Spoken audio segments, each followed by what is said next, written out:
Welcome to Raj news. పశ్చిమాసియాలో యుద్ధ గంటికలు మోగుతున్నాయి. ఏ క్షణంలోనైనా Iran పైన అగ్రరాజ్యం దాడి చేయొచ్చు. ఇప్పటికే గల్ఫ్ తీరాన్ని అమెరికా సైన్యం చుట్టుముట్టింది. అరేబియా సముద్రం అలజడితోటి ఉప్పొంగిపోతోంది.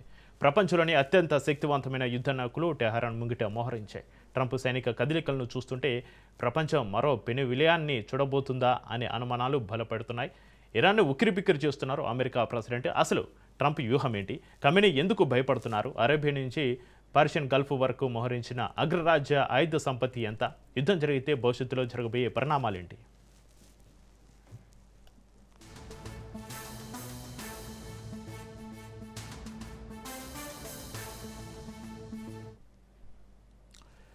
అమెరికా ప్రెసిడెంట్ ట్రంప్ ఆగడం లేదు, ఇరాన్ సుప్రీం ఖమేనీ తగ్గడం లేదు.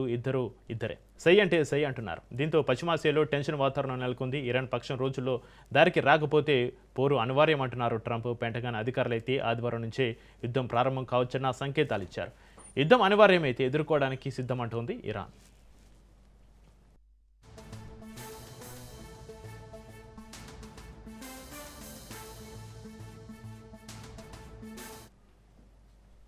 ఇప్పటికే యుఎస్ అబ్రహం లింకన్ వాహక నౌక సిద్ధంగా ఉంది. దక్షిణ చైనా సముద్రం నుంచి పశ్చిమాసియాకు తరలించారు. అందులో 8 స్క్వాడ్రన్ల యుద్ధ విమానాలు ఉంటాయి. అలాగే యుఎస్ఎస్ జెరాల్డ్ ఆర్ఫోర్డ్ కరీబియన్ సముద్రం నుంచి పశ్చిమాసియాకు బయలుదేరింది. 5,000 మంది అమెరికన్ సిబ్బంది ఇరాన్ తీరానికి చేరున్నారు. ఇక డియాగో గార్షియా నుంచి ఆపరేట్ చేయాలని అగ్రరాజ్యం భావిస్తుంది. అయితే అందుకు బ్రిటన్ అంగీకరించడం లేదు.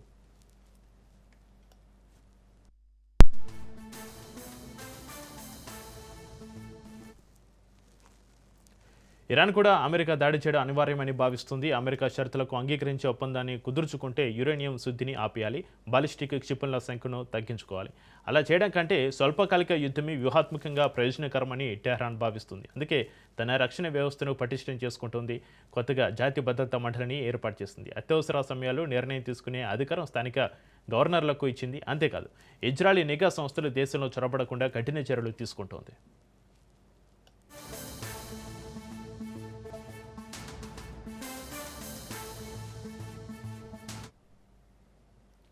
ఇరాన్ విషయంలో వెనిజులా తరహా ప్లాన్ అనుసరిస్తున్నారు ట్రంప్. మధురను నిర్బంధించే ముందు కరేబియన్ తీరంలో యుద్ధ విమానాలు నౌకలను మోహరించి కరాకస్ పైన ఒత్తిడి పెంచారు. ఇరాన్ పైన అదే వ్యూహంతో అమెరికా ముందుకెళ్తుంది. టెహ్రాన్తో చర్చలు జరుపుతూనే రక్షణ వ్యవస్థను అరేబియా సముద్రంలో మోహరించింది.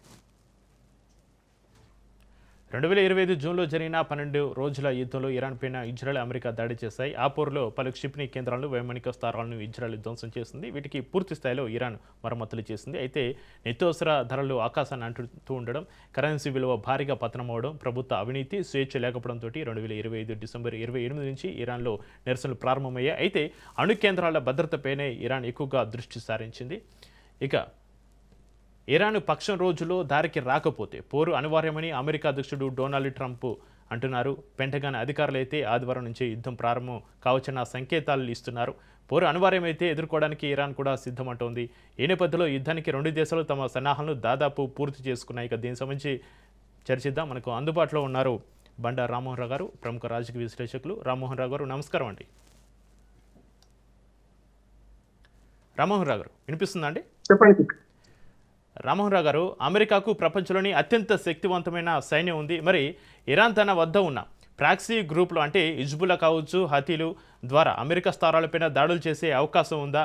ఒకవేళ చేస్తే ఇది ప్రాంతీయ యుద్ధానికి దారితీస్తుందా? రామ్మోహన్ రావు గారు. చక్రి, మీకు అట్లా రాజనీతి ప్రేక్షకులు నమస్కారం. నా ఉద్దేశం ఏంటంటే యుద్ధం రాదనుకుంటున్నాను, నా ఊహ.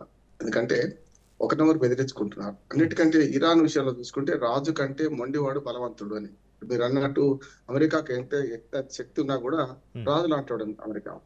అంతకంటే మొండివాడు బలవంతుడు కదా, ఏవైతే అది చూద్దాం అనుకుంటున్నాడు. గతంలో కూడా ఇరాక్ అధ్యక్షుడు అట్లాగే సద్దాం హుస్సేన్ బాగా తెగుతో పెడితే ఆయన చంపేశారు. కానీ ఇరాక్ అయితే చాలా గట్టిగా నిలబడదు కదా అప్పుడు అమెరికాకు వ్యతిరేకంగా.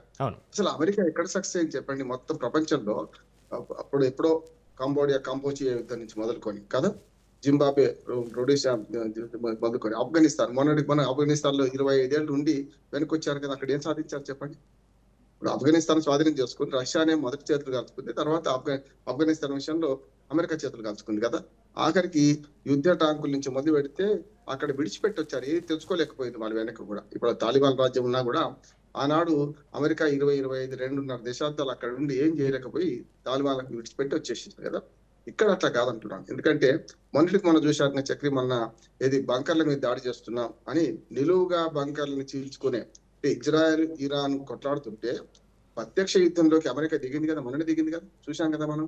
ఇప్పుడు అలీ ఖుమైనీని చంపేస్తామని చెప్పి పెద్ద ఎత్తున క్షిపణులు నిలువుగా అంటే వర్టికల్ గా మన చేసుకొని బంకర్లను ఛేదించే వ్యవస్థలు ప్రవేశపెడితే ఏమైంది, చచ్చిపోయిండు అలీ ఖుమైనీ. కానీ సవారే కదా, ఉన్నాడు కదా, బతికే ఉన్నాడు కదా, బయటకు రావడం లేదు. బతికే ఉన్నాడని తెలుస్తుంది, బతికి పోరాటం చేస్తుంది తెలుస్తుంది. అంటే అందుకనే రాజు కంటే మొండివాడు బలవంతుడు అనే విషయంలో ఇరాన్ కు ప్రపంచంలో చాలా దేశాలు మద్దతు ఉన్నాయి. ఇప్పుడు మన భారతదేశంతో సహా అనుకోకుండానే పాకిస్తాన్, భారతదేశం, ఇంకొక 2 దేశాలు మన ఇరాన్ అంతర్యుద్ధంలో ఎవరైతే తిరుగుబాటు చేసిండ్రో అలీ ఖుమైనీ మీద, వాళ్ళ మీద మానవ హక్కుల అణచివేత జరుగుతుంది, అక్కడ వాళ్ళకు మద్దతుగా అని చెప్పి ఒక తీర్మానాన్ని ఐక్యరాజ్య సమితిలో ప్రవేశపెడితే దానికి వ్యతిరేకంగా మనం ఓటేశాం. మీరు ఆ దేశ అంతర్గత వ్యవహారాలను మనం జోక్యం చేసుకోవద్దు, వాళ్ళ పౌరులు వాళ్ళు ఏం చేసుకుంటున్నారు, వాళ్ళ ఇష్టం, అంతర్యుద్ధంలో వాళ్ళు జరుగుతుంది వాళ్ళు, కానీ మనం జోక్యం చేసుకోవద్దు అని చెప్పి 24 దేశాలు ఒక పక్క అమెరికాకు అనుకూలంగా, అమెరికా పెట్టిన తీర్మానానికి అనుకూలంగా ఓటేస్తే ఒక 14 దేశాలేమో అటు ఇటు కాకుండా తటస్థగా ఉంటే మనము పాకిస్తాన్ తో పాటు ఇంకో 2 దేశాలు 4 దేశాలు ఖుమైనీ దానికి వ్యతిరేకంగా, అమెరికా దానికి వ్యతిరేకంగా ఓటేసాం. అది యాక్చువల్ గా మనకు సుంకాల విషయం దిగి రావడానికి 2 కారణాలు, ఒకటి చెంప దెబ్బ, 2 గోడ దెబ్బ. మనం చెంప దెబ్బ దాని మీద కొట్టాం, ఏది మన తీర్మానానికి వ్యతిరేకంగా. గోడ దెబ్బ ఏం కొట్టాము అంటే ఇటు యూరోపియన్ యూనియన్ తో మనం ఒప్పందం కుదుర్చుకోవడం. ఈ రెండింటి వల్ల సుంకాల విషయం దిగొచ్చాడు. ఇప్పుడు నేను అరేబియా మహాసముద్రంలో మీరు అన్నట్టు యుద్ధ నౌకలు మోహరించింది నిజమే. ఏ రకంగా చూసినా ఇరాన్ ప్రమాదకరంగా మారింది. అంటే సముద్ర మార్గం ద్వారా మనకు ఏదైతే వైమానిక దళం దాడి చేస్తా అంటున్నారు, ఇప్పటికే పాకిస్తాన్ తో కూడా అంగీకారానికి వచ్చిన అంటున్నారు, కానీ అక్కడైతే మోహరింపు జరగలేదు. ఎందుకంటే పాకిస్తాన్ విమానాశ్రయాలను వాడుకోవడం కూడా అక్కడి నుంచి ఇరాన్ దగ్గర అవుతుంది కదా, పక్కనే కదా, ఆఫ్ఘనిస్తాన్ మధ్యాహ్నం ఆఫ్ఘనిస్తాన్ తప్పితే ఇరాన్ వెంటనే. కనుక అట్లా కూడా ఇజ్రాయెల్ ఇరాన్ యుద్ధం అప్పుడు కూడా అమెరికా ఇదే పని చేసింది. ఇజ్రాయెల్ నుంచి దాదాపు 2000 కిలోమీటర్ల దూరం ఉంటుంది ఇరాన్. అటువంటిది డైరెక్ట్ గా అయితే అరేబియా మహాసముద్రం నుంచి దాడి చేయొచ్చు, లేకపోతే పాకిస్తాన్ భూభాగం నుంచి దాడి చేయొచ్చు అని పాకిస్తాన్ తో సఖ్యతగా ఉండడానికి కూడా కారణం అదే. కానీ ఎంత సఖ్యతగా ఉన్నా పాకిస్తాన్ లోని విమానాశ్రయాల్ని వాడుకునే వీలు కలుగుతలేదు. అమెరికా ఇస్తారు వాళ్ళు, దానికి బెలూచిస్తాన్ లో ఒక విమానాశ్రయం కట్టి మన చైనా వాళ్ళు కడితే దాన్ని ఇప్పటికి 2 ఏళ్ళుగా కట్టి వాడుకోవడం లేదు వాళ్ళు. అంటే వాడుకొని పరిస్థితి ఉన్నది. బెలూచిస్తాన్ తిరుగుబాటుదారులు ఒక రకంగా పాకిస్తాన్ తిరిగేస్తారు. అంటే ఈ మొత్తం మధ్యప్రాచ్యంలో గాని, మనకు మన మధ్య ఆసియాలో గాని చూసుకుంటే ఈ ఉద్రిక్తతను ఉన్నమాట నిజం. మీరు అన్నది చాలా పూర్తిగా మీరు చెప్పింది ఇచ్చేది వారు అది పూర్తిగా వాస్తవం. కానీ నేనేమంటున్నానంటే చక్రి, ఎందుకు రాదంటున్నానంటే నా ఊహ ఏంటంటే జోస్యం కాదు, కానీ ప్రపంచ పరిణామాలు అసలు చూస్తుంటే ఇప్పుడు అణుశక్తి అంటే అణు రియాక్టర్లు నడిపియొద్దు, దాంతో మన యుద్ధం రాకుండా చూడాలి, కరెక్టే కదా. మరి అందరికి అదే కదా. ఇప్పుడు ఒకవేళ ఇరాన్ నాశనం చేస్తా అంటే ఇరాన్ తన దగ్గర ఉన్న 4 బాంబులు వేస్తే అమెరికా కూడా నాశనం అయిపోద్ది కదా. అంటే ఇప్పుడు ఏమంది, అద్దాల మెడలో కూర్చున్నాం అందరం కూడా, ఒక అద్దాల మెడ లోపల ఉన్నవాడు కొట్టినా అద్దం పగిలిపోతుంది, బయట ఉన్నవాడు కొట్టినా అద్దం పగిలిపోతుంది. కనుక ఇది సున్నితమైన సమస్య అంటున్నాను. అంటే అణుశక్తిని ఉపయోగించి యుద్ధం చేస్తే అప్పుడెప్పుడో నాగసాకి, హిరోషిమా 1945 జరిగినది కాదు, అంతకంటే పెద్ద యుద్ధం, ప్రపంచ నాశనం అయిపోతుంది. అందుకని 199 సార్లు యుద్ధం రాదు, అణుయుద్ధం అస్సలు రాదంటున్నాను. ఒకవేళ గిల్లికజ్జాలు మీరు పెట్టుకున్నా కూడా మన ఇరాన్ సైన్యం కూడా చాలా పకడ్బందీగా తనదైన వ్యూహంతో మొండితనం కూడా పోతుంది అంటున్నాను. పోయింది, చచ్చిపోతాం అన్నట్టు చూస్తున్నాం కదా. ఉక్రెయిన్ రష్యా యుద్ధం ఎందుకు అవలేదు, ఉక్రెయిన్ నష్టపోతుంది, కానీ అంతకంటే ఎక్కువ నష్టం అటు పక్క రష్యా చేస్తుంది కదా. అంటే మొండివాడు జెలెన్స్కీ ఎట్లా మొండివాడు, ఇరాన్ అధ్యక్షుడు అలీ ఖుమైనీ కూడా అంతకంటే మొండివాడు.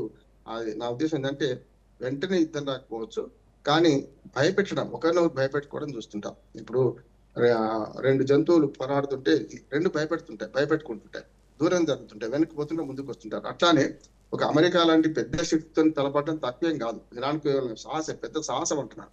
సాహసం అంటే ఇప్పుడు మొండి ధైర్యం చేసేవాడికి ఏముంటది, వాడికి పోతే నేను లేకపోతే చంపేస్తా అనుకుంటాడు. అటువంటి అవకాశాలు ఉన్నాయని నేను అనుకుంటున్నాను చక్రి. అయితే రామారావు గారు, యుద్ధం కనుక ఒకవేళ మొదలైతే ప్రపంచ చమురు సరఫరాలో కీలకమైన హుర్ముజ్ జలసంధిని ఇరాన్ మూసివేసే అవకాశం ఏమైనా ఉందా? అలా జరిగితే ప్రపంచ దేశాల స్పందన ఎలా ఉంటుంది రామ్మోహన్ రావు గారు? ఖచ్చితంగా ఇది కూడా బెదిరించింది చక్రి. మన ఇప్పుడు మనకు ఇజ్రాయెల్ ఇరాన్ యుద్ధంలో కూడా ఆ జలసంధి మూసేస్తే చాలా దూరం తిరిగి వెళ్ళాల్సి వస్తుంది. పనామా కాలువ లేకుంటే ఎట్లా బోర్డర్లు అటుపక్క ఆ, అమెరికా అవతల పక్కకి ఎట్లా పోలేకపోతాయో ఇప్పుడు మీరు అన్నట్టు ఈ జలసంధి మూసేస్తే మాత్రం చాలా ఇబ్బంది జరుగుతుంది. పోనీ ఏమని హెచ్చరించింది కూడా, ఇజ్రాయెల్ తోని అమెరికా మనకు కలిసి యుద్ధం చేస్తున్న మా మీద మేము ఆపేస్తే మన మధ్యప్రాచ్యంలో మొత్తం అంతా ఆయిల్ అంతా మీరు మురగబెట్టుకోవాలి, లేకుంటే చుట్టూ తిరిగిపోతే రవాణా ఖర్చు, అసలు ఆయిల్ తోడడం కంటే రవాణా ఖర్చులు ఎక్కువ అవుతాయి మీకు అని చెప్పి బెదిరించింది. దాంతో కూడా కొంత ఫలించింది, కొన్ని వ్యూహాలు ఫలిస్తాయి ఎప్పుడైనా. కానీ మొత్తం మీద ఏంటంటే ఈ ఇరాన్ ఎట్లా లొంగ తీసుకుందాము అనే దానికి అమెరికా ప్రయత్నం చేస్తుంది. మొండివాడు అని చెప్పాను కదా, రాజు కంటే మొండివాడు బలవంతుడు కనుక ఇప్పుడు నేను వినను అంటుంది. దీన్ని ఏం చేస్తారు ఎవరైనా? వినకపోతే విడిచిపెట్టడమా, లేకుంటే దాడి చేసి దాడి తెచ్చుకోవడం, ఈ రెండే ఉన్నాయి అమెరికా దగ్గర. ఇప్పుడు యుద్ధం చేసే పరిస్థితి కూడా అమెరికా లేదు, 2-3 కష్టాల్లో ఉంది. చూసినాం కదా మనం. మొన్ననే ట్రంప్ సుంకాలకు వ్యతిరేకంగా సుప్రీంకోర్టు తీర్పిచ్చింది, నిర్ణయం ఇచ్చింది. దాని విషయంలో 12 లక్షల కోట్లు బయట వాళ్ళకి కట్టానా, ఏం చేయాలి, తీర్పులో స్పష్టత లేకపోయినా కంపెనీలు ఒత్తిడి చేస్తున్నాయి. అమెరికా ఆర్థిక వ్యవస్థ అతలాకుతలంగా ఉన్నది, అప్పులు ఎక్కువైనాయి అమెరికాకు, చెప్పుకోరానంత అప్పులైంది అమెరికా. ఇప్పుడు అంటే ట్రంప్ వచ్చిన తర్వాత కూడా బాగా ఎక్కువ చేస్తున్నాడు. కనుక ఇవన్నీ చూస్తే మనకు అర్థమైంది అంటే ఆర్థికంగా అమెరికా గట్టిగా లేదు. సరే సైనిక శక్తి కానీ లేకపోతే ఇవన్నీ ఆల్రెడీ ఎస్టాబ్లిష్డ్ కనుక గట్టిగానే ఉంటుంది, దాని సమస్య లేదు. ప్రపంచ ఒక రక్షణ రంగంలో దానికి సూపరే. ఆ తర్వాతనే మిగతా మనం 4వ శక్తి అంటే అమెరికా, రష్యా, అట్లానే చైనా తర్వాత మనం ఉన్నాం రక్షణ సామర్థ్యంలో. కానీ అమెరికాతో పోల్చుకుంటే మరి ఇరాన్ శక్తి తక్కువదే కావచ్చు. కానీ మొండివాడు అంటున్నాను నేను కదా, పోతే చచ్చితే చేస్తా అంటే ఇప్పుడు ఆత్మాహుతికి దాడికి సిద్ధపడ్డా ఇంకా వాడు ఏం చేస్తాం మనం? వాడు చస్తాడు, ఇంకోటి చంపుతాడు కదా, ఇంకోటి కదా 10 మంది చంపుతాడు. అటువంటిది అంటే ఇప్పుడు ఏంటంటే మొండి ధైర్యంతో ముందుకెళ్తే ఇరాన్ నష్టపోతుంది కాదట్లేదు. కానీ ఇరాన్ లో ఇప్పటికే ఒక ఒక అంచనా ఏంటంటే బంకర్లు సిద్ధం చేసుకొని పౌరులను కూడా బంకర్లోకి తీసుకెళ్లేంత శక్తితో ఉన్నది అని అంటున్నారు. మొన్నటిగా మంచి ఉదాహరణ ఏంటంటే బంకర్లను పైనుంచి ఛేదించే క్షిపణులు విడిచినా కూడా ఎక్కడ దాక్కున్నాడో తెలుసుకొని చేసిన ఉన్నది. ఇంకోటి ఏంటంటే మనకు ఈ ఇజ్రాయెల్ టెక్నాలజీతో చాలా గూఢచర్యం ఎక్కువ. ఇజ్రాయెల్ టెక్నాలజీ చాలా పెద్దది, మనం చూస్తున్నాం, పెగాసస్ అంటున్నాం, చూస్తున్నాం కదా. ఇజ్రాయెల్ టెక్నాలజీతో ఖమేని ఎక్కడ దాక్కున్నాడో తెలుసుకునే ప్రయత్నం కూడా చేసింది అమెరికా, మరి దొరకలే కదా ఇప్పటిదాకా. ఆదేశాలన్నీ కూడా లోపటి నుంచి బంకర్ల నుంచి ఇస్తున్నాడు అంటున్నారు అలీ ఖమేని. మరి ఒకవేళ ఆయన ఒకటే అనుకుంటున్నారు వాళ్ళు, ఇప్పుడు ఇజ్రాయెల్ ఆత్మస్థైర్యం మొత్తం దెబ్బతినానంటే అలీ ఖమేని చంపేయడం. ఖమేని చనిపోయిండు అనగా నేను నాయకుడు చనిపోగానే మొత్తం సైన్యం నిర్వీర్యమవుతుంది, ప్రజలు నిర్వీర్యమవుతారు, ప్రజలు పూర్తిగా కునార్లిపోతారు ఆ మాట వస్తున్నది. ఒకవేళ ఆయనను పట్టుకొని చంపేస్తే ఎట్లా ఉంటుంది అనే దాని మీద కూడా అమెరికా ఆలోచన చేస్తుంది. గతంలో సేమ్ ఇరాక్ విషయంలో సద్దాం హుసేన్ ఉరి తీయడానికి అదే కారణం అంటున్నాడు. మనిషిని చంపేస్తే ఇరాక్ మెదలకుండా ఉంటుంది కదా. ఇరాక్ ఎంత శక్తివంతమైన దేశం అని ఏ రకంగా చేసినా కూడా ఇవాళ సద్దాం హుసేన్ చంపేసిన తర్వాత ఇరాక్ ఎట్లా సైలెంట్ అయిపోయిందో ఇరాన్ కూడా అట్లా సైలెంట్ చేసే అవకాశం ఉన్నది అంటున్నాను నేనైతే. దానికి మొదలు అంటే సామధాన భేద దండోపాయం కదా, ఈ 3 అవుతున్నాయి. దండోపాయం దాకా పోరేమనుకుంటున్నాను నేను. కానీ మేము అవసరమైతే దాడి చేస్తామనే ఒత్తిడి మాత్రం తీసుకొస్తాం. ప్రపంచ దేశాలతో కూడా సంప్రదింపులు చేస్తూనే ఈ ఒత్తిడిని కొనసాగిస్తానని నేను అనుకుంటున్నాను. యుద్ధం ఇద్దరికి నష్టం, అంటే పోరు నష్టం పొందు లాభం అంటాం కదా, ఇద్దరికి నష్టం. అమెరికా నష్టం కదంటారా, ఇరాన్ మీద చక్కని దాడి చేయకుండా ఇరాన్ ఎంత సైలెంట్ అయిపోదు ఊరుకోదు కదా, వాళ్ళు కూడా క్షిపణులు విడుస్తారు, దీని మీద దాడి చేస్తారు. కాకపోతే ఇటు 2 చెంపదెబ్బ గొడదెబ్బ లాగా ఇరాన్ కు అటు ఇజ్రాయెల్ తో డేంజరే, ఇటు అమెరికాతో డేంజరే. మిగతా దేశాలు డైరెక్ట్ యుద్ధంలో దిగవని అనుకుంటున్నాను. మీరన్న చమురు విషయంలో మాత్రం ఆ యుద్ధం ప్రత్యక్ష యుద్ధానికి, భౌతిక యుద్ధానికి దారితీస్తే ప్రపంచంలో చమురు ధరలు పెరగడము, మీరన్న జలసంధిని మూసేస్తే అప్పుడు ఇంకా పెరగడం మాత్రం సహజంగా జరుగుతుంది. యుద్ధం అన్నిటికన్నా నష్టమే, అన్ని రకాల నష్టమే. యుద్ధం ఆర్థిక స్థితిని దెబ్బతీస్తుంది, సామాజికంగా దెబ్బతీస్తుంది, మనుషుల ప్రాణాలకు ముప్పు తెస్తుంది, ఇవన్నీ ఉంటాయి. ఇవన్నీ తెలిసే యుద్ధానికి దిగుతారు. కానీ యుద్ధం మొదలు పెట్టడం ఒకటైతే చక్రి, ఆపడం ఎవరి తరం కదా చూస్తున్నాం కదా. మనం ఆపరేషన్ సింధూర్ ఆపినామంటే మనం వన్ సైడ్ మనం చాలా డిఫెన్స్ తీసుకొని ఆపినాం. కానీ అట్లా ఇప్పుడు ఉక్రెయిన్ రష్యా యుద్ధం ఆగుతుందా? పోతూనే ఉంది కదా. అంటే ఒకసారి యుద్ధం మొదలు పెట్టడం మన చేతిలో ఉంటుందట, కానీ ఆపడం ఏ 2 దేశాల మధ్యనే సాధ్యం కాదు. అప్పుడు అంతర్జాతీయంగా ఒత్తిడి కానీ రకరకాలుగా అంటే చెప్పలేం. కానీ మామూలుగా చాలా యుద్ధాలు అట్లా జరుగుతూనే ఉన్నాయి. మనకు ఇరాన్ ఇజ్రాయెల్ యుద్ధం కూడా అట్లాగే నడిచింది. ఇప్పుడు ఉక్రెయిన్ రష్యా యుద్ధం అట్లే నడుస్తున్నది, తెగని పంచాంగంలాగా నడుస్తూనే ఉంది. ఒకటి సశేషం అంటే రావణ కష్టాలు రగులుతూనే ఉంది. కనుక నా ఉద్దేశం అయితే ఈ ఉద్రిక్తతలు ఉన్నాయి, యుద్ధం రాకపోవచ్చు అని నేను. రామారావు గారు, ఇరాన్ తన స్థానిక గవర్నర్లకు నిర్ణయాధికారాలు ఇవ్వడం యుద్ధ సమయంలో ఎంతవరకు ప్రభావం చూపుతుందంటారు? అదేవిధంగా ఇది సైనిక క్రమశిక్షణను దెబ్బతీస్తుందా, లేక అమెరికా దాడుల నుంచి త్వరగా కోలుకోవడానికి సహాయపడుతుందంటారా రామ్మోహన్ రావు గారు? అంటే రెండు రకాలు ఉంటుంది. కేంద్రీకృత వ్యవస్థ వల్ల నష్టం ఉంటుంది. అంటే అన్ని నిర్ణయాలు అధ్యక్షుడు తీసుకోవాలంటే నష్టం ఉంటుంది. ఇప్పుడు మన ఇంటికి వచ్చి దొంగతనానికి కోడ్ వచ్చింది అనుకోండి, ఒక కాలనీ ఉంది, అందరూ సామూహికంగా చర్య తీసుకోవాలి, వ్యక్తిగతంగా కూడా ఎవరు తలుపు కొడితే వాళ్ళు ప్రతిఘటించాలి కదా, ఇది అంతే. అంటే ఇప్పుడు గవర్నర్ స్వేచ్ఛ ఇవ్వడం అనేది ఏంటంటే మీ దగ్గరికి ఆ యుద్ధకు సంబంధించిన వ్యక్తులు వస్తే ఖచ్చితంగా మీరు నివారించండి, మీ సైన్యాన్ని ఉపయోగించండి, మీ దగ్గర ఉన్న వాటిని ఉపయోగించండి అని ఒకటి ఆదేశం. రెండోది సెంట్రల్ వ్యూహం కూడా ఒకటి ఉంటుంది అనుకుంటున్నాను. ఇరాన్ కు సెంట్రల్ వ్యూహం ఒకటి ఉంటుంది, అంటే ఏం చేస్తే ఎట్లా ఉంటుంది. సరిహద్దులో ఉన్న రాష్ట్రాలు ఉంటాయి కదా, అంటే మొదటి నష్టపోయేది అవే కదా. వాళ్ళు వెంటనే అంటే నష్ట నివారణ చర్యలు తీసుకోవడానికి అక్కడ మేము ఏం చేయలేము, ఇరాన్ అధ్యక్షుడు బొమ్మాయిని ఇచ్చిన ఆదేశాలు ఇచ్చేదాకా ఏం చేయలేము, సైన్యం చేతులు ముడుచుకొని కూర్చోదు కదా. అటువంటి అత్యవసర పరిస్థితుల్లో నిర్ణయాధికారం తీసుకునే అవకాశం ఇచ్చిండ్రు. ఇది డీసెంట్రలైజేషన్ అంటాను నేను. డీసెంట్రలైజేషన్ వల్ల విధానం నిర్ణయం ఏమో అమెరికాతో యుద్ధం మొదలు పెడదామా లేదా అనేది ఇరాన్ అధ్యక్షుడు తీసుకుంటారు. కానీ నిర్ణయం తీసుకున్నాక ఎట్లా చేయాలనేది మాత్రం అక్కడ గవర్నర్కి అధికారం ఇవ్వడం ఏంటంటే పరిస్థితులకు అనుగుణంగా సైన్యం కానీ మన పోలీసు కానీ స్పందించడానికి వీలుగా, అంటే రెండు రకాలుగా శాంతి భద్రతలు ఇంటర్నల్ చూసే పోలీసు కానీ ఎక్స్టర్నల్ చూసే సైన్యం కానీ అప్పటికి ఆదేశాలు అందుకోవడానికి ఈ డీసెంట్రలైజేషన్ పాలసీ చేస్తున్నాను నేను అనుకుంటున్నాను. ఉదాహరణకు ఈ మధ్యనే మన దగ్గర కూడా నరవణి పుస్తకంలో ఒక వివాదం వచ్చింది కదా. అంటే మోడీ గారు ఏమన్నారు, మీరు అక్కడ ఏది ఉచితం అంటే అది చేసుకోండి, అక్కడ మేము ఆదేశాలు ఇచ్చేదాకా ఆగండి అన్నాడు. అంటే ఏమిటి అర్థం ఏంటి, లోకల్ గా అక్కడ క్షేత్రస్థాయిలో ఏముంది దాన్ని వాడు ఎదుటోడు వాడు వస్తుంటే మీరు ఫైరింగ్ ఆర్డర్స్ ఇస్తారా ఇవ్వరా అనేది కేంద్ర ప్రభుత్వం అనేది అడగారు కదా. ఇది అంతే అంటున్నారు. అంటే మొన్నటి మన గల్వాన్ లోయలో జరిగింది ఏమిటి అంటే రెండు రకాల వర్షాలు వస్తున్నాయి. అట్లానే అంటే మోడీ స్వేచ్ఛ ఇచ్చండి కదా, మీకు ఏది ఉచితం అనుకుంటే చేయండి అంటే తప్పు కాదు కదా. అంటే సైన్యం దగ్గరికి పోయి ఈ పాలన ట్రిగ్గర్ నొక్కుతావా నొక్కవా, ట్రిగ్గర్ నొక్కానా వద్దా, ఏ సెకండ్ నొక్కని మనం చెప్పలేం కదా. ఇది అంతే. వాడు ఎదురు దాడి చేస్తుంటే గవర్నర్లకు అధికారం ఇవ్వడం అంటే ఆ ఎదురు దాడిని ఎదుర్కోవడే అవసరమైన చర్యలు తీసుకోమని, అంతేగాని యుద్ధం ప్రకటించడం మాత్రం దేశ స్థాయిలో ఉంటుంది. యుద్ధం మొదలైందంటే ప్రతిఘటించే స్థాయిలో డీసెంట్రలైజేషన్ కానీ ప్రకటించే స్థాయి మాత్రం కలిసే ఉంటుందని నేను అనుకుంటున్నాను. అందుకని మనకు ఏదైతే మనకు న్యూక్లియర్ వెపన్స్ వాడకుండా ఉండాలని ఒప్పందం ఉంది. అది ఎంత 9 దేశాలకే పూర్తి స్థాయిలో ఇది ఒప్పందంలో కట్టుబడి ఉన్నాయి. ఒక 3 దేశాలు ఇటు అటు ఉన్నాయి. ఇంకా 4-5 దేశాల్లో మనకు ఏమంటారు రసాయనిక ఆయుధాలు కానీ లేకపోతే న్యూక్లియర్ వెపన్స్ కానీ తయారు చేసే శక్తి ఉంది అంటున్నారు. అది బయటకు అఫీషియల్ గా అయితే రికార్డు కాలే. కనుక వాళ్ళ దగ్గర ఉన్నట్టు ఇప్పుడు ఇరాన్ కూడా అదే అనుమానం కదా, మీరు మనకు ఏదైతే రసాయన ఆయుధాలతో పాటు మీకు న్యూక్లియర్ శక్తి ఉన్నది, మీరు దాన్ని వాడుకోకుండా ఉండాలి అని కంట్రోల్ సంతకాలు పెట్టమని అంటుంది. ఇప్పుడు సంతకాలు పెట్టమని పెట్టామంటున్నారు వాళ్ళు. ఏం చేసుకుంటూ పెట్టామంటున్నారు. అందుకని మొండివాడు ట్రంప్ కూడా మొండివాడే కదా. ఇప్పుడు ఇరాన్ ఎంత మొండిదో దేశం అంతే మొండిది.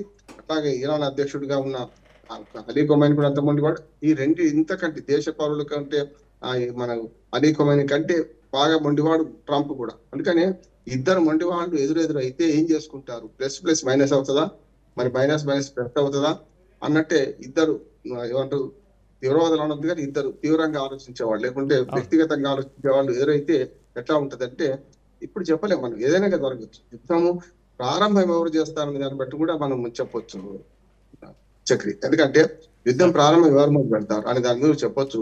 అమెరికా మొదలు పెడితే సానుభూతి ఇరాన్కి వస్తుంది, ఇరానే మొదలు పెడితే మాత్రం మొండి ధైర్యం చేశారు, అనవసరంగా వాళ్ళతో ఎందుకు గెలుపుకున్నారు, యుద్ధం వచ్చేదాకా ఎందుకు ఆగలేదని ఇరాన్ పట్ల సానుభూతి తక్కువైందని నేను అనుకుంటున్నాను. అంటే ఎవరు ఫస్ట్ వెపన్ ఎవరు వాడతారనే దాన్ని బట్టి కూడా ప్రపంచంలో వాటి పట్ల అమెరికా ఇరాన్ పట్ల సానుకూల ప్రతికూల అభిప్రాయాలు ఏర్పరచుకుంటారని అనుకుంటున్నాను.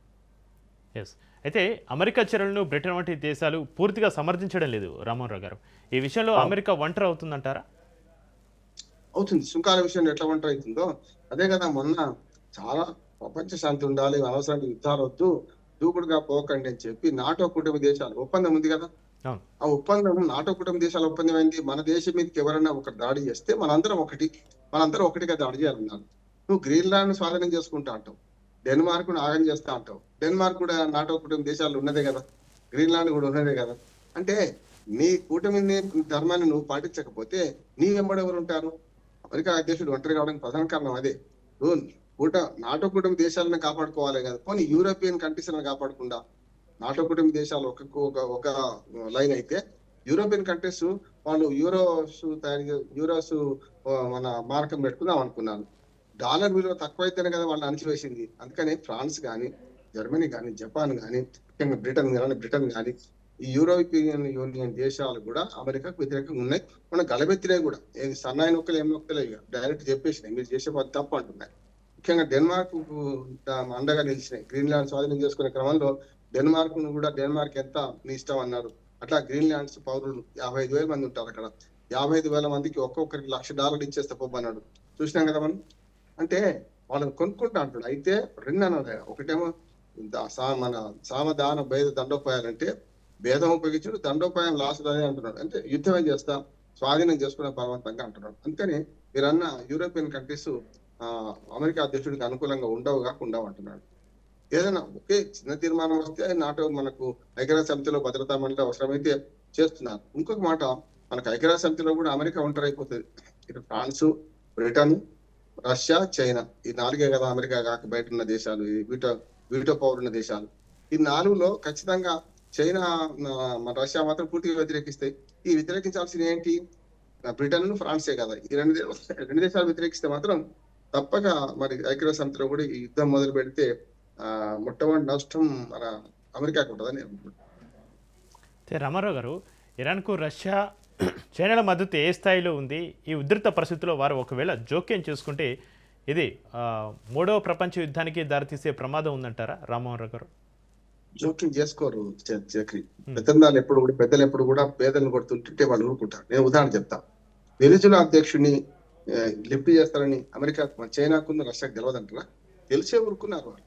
అంటే ఎవరి స్థాయిలో వాళ్ళు దోపిడీ చేస్తుంటారు. ఉదాహరణ చూడండి, మన దక్షిణాసియా దేశాలన్నింటి కంట్రోల్ వచ్చుకుందని చైనా అనుకుంటారు. నా తెరువు మీరు రావద్దంటాడు అమెరికా కదా. చూడండి, బంగ్లాదేశ్, నేపాల్, మాల్దీవ్స్, మనకు మన శ్రీలంక, ఈ దేశాలన్నింటినీ ఏదో రకంగా స్వాధీనం చేసుకుంది కదా చైనా. అంటే చైనా తెరువు అమెరికా చూడండి. అంటే ఇద్దరు పెద్దలు, ఇప్పుడు రాజకీయ నాయకుడు, దొరలు, పార్టీల వాళ్ళు పైన కొట్టుకుని నటిస్తుంటారు. వాళ్ళకి కలిసే ఉంటారు, రాత్రి కూడా కలుస్తుంటారు. అట్లా అమెరికాకు వ్యతిరేకంగా బయట కలమెత్తుంది. కానీ చైనా డైరెక్ట్ గా ఇరాన్ మీద దాడి చేస్తే యుద్ధానికి అయితే రాదంటున్నాడు. చైనా చూడండి, పాకిస్తాన్ తో మనకు యుద్ధం అవుతున్నప్పుడు డైరెక్ట్ చైనా యుద్ధం మనతో చేయదు. ఇటు పక్క నుంచి ఇంకో దెబ్బ తీస్తుంటది. కానీ చైనా పాకిస్తాన్ తో కలిసి చేయదు. కానీ అమెరికా ఏం చేస్తుంది? పాకిస్తాన్ తో కలిసి చేస్తుంది మనకి యుద్ధం. రకం చెప్పాలంటే వాళ్ళకు $1 మిలియన్ సహాయం ప్రపంచ బ్యాంక్ తో చేయించింది కదా మన వాళ్ళు యుద్ధం అయిపోయినాక. అంటే రష్యా కూడా ఇప్పుడు ఉక్రెయిన్ తో యుద్ధం చేస్తుంది. వాళ్ళకు నైతికత ఎక్కడిది? ఆపమని. ఇప్పుడు రష్యా చేస్తుంది తప్పే, ఉక్రెయిన్ మీద యుద్ధం చేయడం. చైనా చేస్తుంది తప్పే. వీళ్ళు అమెరికాను విమర్శిస్తారు అంతే. కానీ డైరెక్ట్ గా ఇరాన్ కాపాడే దేశాలు పోరు అంటున్నాడు. అందుకని మనకు వెనిజులా అధ్యక్షుడిని అక్కడి నుంచి లిఫ్ట్ చేస్తారు, అధ్యక్షుడు రాత్రిపూట తీసుకెళ్తారని తెలిసి కూడా వీళ్ళిద్దరు హెచ్చరికలు చేయలేదు. వీళ్ళిద్దరు అమెరికా, మన రష్యాను, చైనా అక్కడ వీళ్ళు జోక్యం చేసుకోలేక చూస్తున్నాం కదా. కళ్ళారా మానవ హక్కుల ఉల్లంఘన జరుగుతుంది. ఒక దేశాధ్యక్షుడిని తీసుకుపోయి వాళ్ళు జైల్లో పెట్టారు. ఆ దేశం అధ్యక్షుడిని నేనే, అమెరికాతో పాటు వెనిజులా అధ్యక్షుడిని కూడా నేనే అంటుంటే వీళ్ళు ఏమనలేకపోతున్నారు కదా. పైకి మాట్లాడుతున్నారు, ఎందుకంటే మీరు చేసిన తప్పు, అనైతికము అంతే అంటారు. కానీ అది జరగకుండా చూసిన సందర్భం లేదు కదా. నిజంగా చెప్పండి, చైనా, రష్యా తలుచుకుంటే వెనిజులా అధ్యక్షుడిని హెచ్చరించవచ్చు కదా. పడకబెట్టేటట్టు వస్తే మా దేశాన్ని ఆశ్రయిస్తా అని చెప్పలే కదా. ఇంకా గట్టిగా మాట్లాడితే మనం కొంత పనితీరు చేస్తున్నాం. ఉదాహరణకు ఎంత ఇష్టం లేకున్నా మన బంగ్లాదేశ్ అధ్యక్షురాలు హసీనాను మన దగ్గర పెట్టుకున్నాం. అంటే చైనా నుంచి శరణార్థులుగా వచ్చిన దళైలామాని మనకు 40 ఏళ్ళ నుంచి ఉంచుకుంటున్నాం మనం కదా. 40 ఏళ్ళు పోయింది ఆ దళైలామా వచ్చి మనకు. మనము కొన్ని విలువలు పాటిస్తున్నాం. చైనాకు, అమెరికాకు వ్యతిరేకంగా చైనా కానీ రష్యా కానీ బయటకు మాట్లాడినంత నేను 50 ఏళ్ళ నుంచి మనకి అంతర్జాతీయ వ్యవహారాలు చూస్తున్నట్టుగా ఎప్పుడు కూడా వీళ్ళు డైరెక్ట్ అమెరికాతో గొడవ పెట్టుకోలేదు. చూడండి, ఎప్పుడు కూడా అమెరికా చేస్తుంది మంచిది కాదంటాడు, అప్పుడప్పుడు భద్రతా మండలిలో లేకుండా అంటారు. కానీ బయటకు వచ్చి మా యుద్ధానికి వచ్చే కల్లా నష్టపోయే దేశాలు చిన్నవి. ఎందుకని ఎప్పుడు చెప్తుంటారు, యుద్ధాల్లో పిల్లలు, వృద్ధులు, స్త్రీలు బాగా నష్టపోతారు. ఏ యుద్ధమైనా చూడండి మీరు, మొత్తం ప్రపంచ చరిత్రలో ఏ యుద్ధమైనా సరే. అట్లానే 2 చిన్న దేశాలను పెద్ద దేశం కొడుతుంటే కూడా సానుభూతి చూపిస్తారు, లేకుంటే లిప్సిపతి చూపిస్తారు. కానీ ఆ దేశాన్ని ఆదుకోవడానికి యుద్ధంలో వీళ్ళు దిగారంటున్నారు. చూస్తున్నాం కదా. ఇప్పుడు మనకు చైనా ఆధీనంలో ఉన్న కొన్ని ప్రాంతాలను అమెరికా సానుభూతి చూపెడుతుంది, కానీ డైరెక్ట్ గా చేయగలుగుతుందా? చూస్తున్నాం కదా. మన తైవాన్ విషయంలో కానీ ఆ విషయంలో కానీ ఎంత గొడవ జరుగుతుంది చూస్తున్నాం కదా మనం. కానీ ఎక్కడ అమెరికా డైరెక్ట్ జోక్యం చేసుకోదు కదా, అంతర్జాతీయ వేదిక మీద మాట్లాడుతుంది. ఇది కూడా అంటున్నాను, ఇరాన్ ఏమన్నా జరిగితే రష్యా, చైనా డైరెక్ట్ గా పోయి యుద్ధం చేయవు. అదొకటి మనం చేసినాం. మన వరకు యుద్ధం చేసినాం. మన ఇరాన్ కు అనుకూలంగా వ్యతిరేకమైన తీర్మానం ప్రవేశపెడితే అనుకూలంగా ఓటేసినాం. దానికి ఆ తీర్మానానికి వ్యతిరేకంగా ఓటేసినాం. ఓకే. అది మన గొప్పతనం అంటున్నాం. అందుకని నా ఉద్దేశం అంటే తీవ్రత ఉన్నది, ఉద్రిక్తతలు ఉన్నాయి. ఈ ఉద్రిక్తతల నడుమ మనం అంతా ఊహించడం కరెక్టే. కానీ 100% యుద్ధం రాదు. గిచ్చుకునే రాజకీయాలు చేస్తారు. ఒకరినొకరు గిచ్చుకునే రాజకీయాలు చేస్తారు తప్ప ఇది సాధ్యం కాదంటున్నాను. ఇద్దరు మొండి వాళ్ళే కనుక ఎదురెదురు పడితే ఎవరికి వెనుకపోతారు అంటున్నాను నేను. అదే ఏదో అమికబుల్ సెటిల్మెంట్ కోసం ఐక్యరాజ్య సమితి ప్రయత్నించి ఐక్యరాజ్య సమితి ముసలిదైపోయింది. 80 ఏళ్ళు అయింది ఐక్యరాజ్య సమితి వచ్చి. గతంలో నానాజాతి సమితి ఎట్లా విఫలమైందో వాళ్ళ ఐక్యరాజ్య సమితి కూడా విఫలమైంది. కానీ కొత్త వేదికలు పుట్టుకొస్తున్నాయి. అంటే మల్టీ మన భిన్న ధ్రువ ప్రపంచం ఇది. ఏకధ్రువ ప్రపంచం పోయింది. ఈ రెండే ధ్రువాలు రష్యా, అమెరికా ప్రపంచం పోయింది. వాళ్ళ భిన్న ధ్రువాల్లో భారత్ కూడా ఒక శక్తిగా ఎదుగుతున్నది. మన యూరోపియన్ దేశాలు కూడా కొంత గళమెత్తుతున్నాయి. రైట్. ఇక అమెరికా అనుసరిస్తున్న వెనుజులా తరహా వ్యూహం ఇరాన్ విషయంలో పనిచేస్తుందా? ఎందుకంటే ఇరాన్ సైనిక మరియు అణు సామర్థ్యం వెనుజులా కంటే చాలా ఎక్కువగా ఉంటుంది కాబట్టి అమెరికా ఏం చేస్తుంది అనేది కూడా సందిగ్ధత అయితే నెలకొని ఉంది. అయితే రామారావు గారు వినిపిస్తుందండి? అనిపిస్తుంది. అమెరికా అనుసరిస్తున్న వెనుజులా తరహా వ్యూహం ఇరాన్ విషయంలో కూడా ఒకవేళ పనిచేస్తుందా? ఎందుకంటే ఇరాన్ సైనిక అదేవిధంగా అణు సామర్థ్యం కూడా వెనుజులా కంటే చాలా ఎక్కువగా ఉంది కదా రామారావు గారు? అస్సలు ఉండదు. అంటే వెనిజులాను దీన్ని పోలడానికి వీలేదు. వెనిజులా ఏంది ఒక రకంగా చెప్పంటే చమురు ఫ్రీగా ఇచ్చి జాతీయం చేసి సోమరిపోతులు తయారు చేసి ఆమె వెనిజులా పౌరులు అన్ని ఉచితాలు ఇచ్చేసి పెట్రోల్ ఉచితం, ఆహారం ఉచితం ఇవ్వడం వల్ల యువత నిర్వీర్యమైంది. అక్కడ ఉన్న వాళ్ళలో చాలా మంది వలసపోయి బతికిరు కదా. ఆ దేశంలో చాలా మంది అక్కడి నుంచి పోయి వలసపోయి వేరే దేశాలు బతికిరు కదా. కనుక వెనిజులాకు అమెరికా మన ఇరాన్ పోల్చాల్సిన అవసరం లేదు. ఇరాన్ మీరు అన్నట్టు శక్తివంతమైన దేశం, మొండి దేశం, మత ఛాందసవాద దేశం ఇన్ని ఉన్నాయి కనుక అసలు వెనిజులాకు వెనిజులా అధ్యక్షుడు ఎత్తుకపోయినట్టు మనకు అలీ ఖొమైనీ పట్టుబడాడు, ఎత్తుకపోలేదు కూడా అంటున్నాడు. గతంలో సద్దాం హుస్సేన్ కూడా ఇంత మొండి నిలబడ్డాడు, లాస్ట్ కి ఏదో ఓడిపోయాడు. కానీ వరకం చెప్పాను ఉరిదీశ దాకా సద్దాం హుస్సేన్ కూడా గట్టిగా నిలబడ్డాడు కదా. కానీ అలీ ఖొమైనీ కూడా అంతకంటే గట్టిగా నిలబడతారని నేను అనుకుంటున్నాను. ఇంకోటి పౌరులను కూడా అట్లా తయారు చేశారు. ఏదో మొన్న ఒక 2-3% మంది పౌరులు తిరగబడ్డ అంతర్యుద్ధం వచ్చింది కానీ ఇది అలీ ఖొమైనీకి వ్యతిరేకంగా. నా ఉద్దేశంతో అమెరికాకు అనుకూలంగా అయితే పౌరులు ఉండాలి. అక్కడ పౌరులు చావుకని సిద్ధమవుతారు కానీ ఉండరు. రెండవది ఖొమైనీ కూడా మనకు వెనిజులా అధ్యక్షుడు అంతే వీక్ అయితే కాదంటున్నాను. అయితే రామారావు గారు కూడా వీక్ కాదు. ఓకే. ఓకే. యుద్ధ మేఘాల వల్ల అంతర్జాతీయ మార్కెట్లో క్రూడ్ ఆయిల్ ధరలు పెరిగితే భారతదేశం వంటి దిగుమతులపై ఆధారపడే దేశాల ఆర్థిక వ్యవస్థలపైన ఎటువంటి ప్రభావం ఉంటుందంటారు రామ్మోహన్ రావు గారు? ఎప్పుడు యుద్ధము ప్రపంచ ఆర్థిక వ్యవస్థను దెబ్బతీస్తుంది. నేను ఒక మాట చెప్తాను, సామాన్య ప్రేక్షకులకు అర్థం కాబట్టి. మన ఇంటి పక్క ఇల్లు కాలి తగలబడుతుంటే మన ఇల్లు కూడా ప్రమాదం తప్పనిసరి వస్తుందా అంటారు. ఇదే అంతే.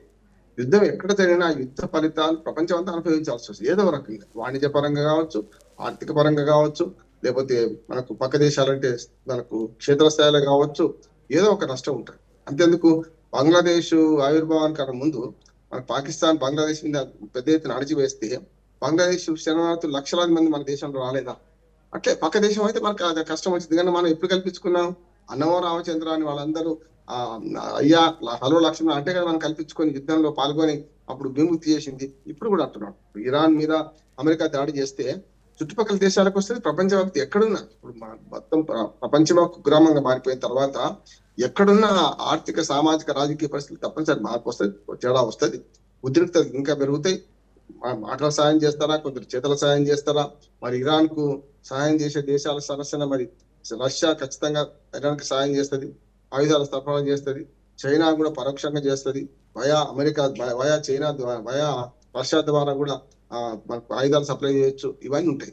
చైనా ఒకటి ఎప్పుడు కూడా ఇప్పటి వరకు ప్రత్యక్ష యుద్ధాల్లో రష్యా గాని అమెరికా పాల్గొన్నట్టు చేయలేదు. ఎప్పుడు కూడా చైనా తను చూసుకుంటుంటది, భయపెడుతుంటది, ఒక పెద్ద విలన్ లాగా కూర్చుంటది అంతే తప్ప చైనా ఎప్పుడు డైరెక్ట్ గా పక్క దేశాలు తన చిన్న చిన్న దేశాల మీద కానీ చిన్న చిన్న ప్రాంతాల మీద దాడి చేసింది తప్ప ఎప్పుడు కూడా సామ్రాజ్యవాదంతో చైనా ముందుకు పోలేదు. ఇప్పుడు ఇక్కడ మాత్రం నేను ఏమంటున్నాను, వెనిజులా అంత అధ్వానంగా అయితే ఇరాన్ లేదు. ఇరాన్ అధ్యక్షుడు ధైర్యంగా ఉన్నాడు, ప్రజలు అట్లాగే ఉన్నారు. దేశం కూడా రక్షణ పరంగా చూస్తే అమెరికా ధీటు కాదు, కానీ వాళ్ళ మందం వాళ్ళ రక్షణ బాగానే ఉన్నది అంటున్నాను. Right. Thank you Bandaru Ramarao garu. మీ అభిప్రాయాన్ని షేర్ చేసుకున్నందుకు. ఇది ఇవాళ స్పెషల్ డిబేట్. చూస్తూ ఉండండి రాజ్ న్యూస్.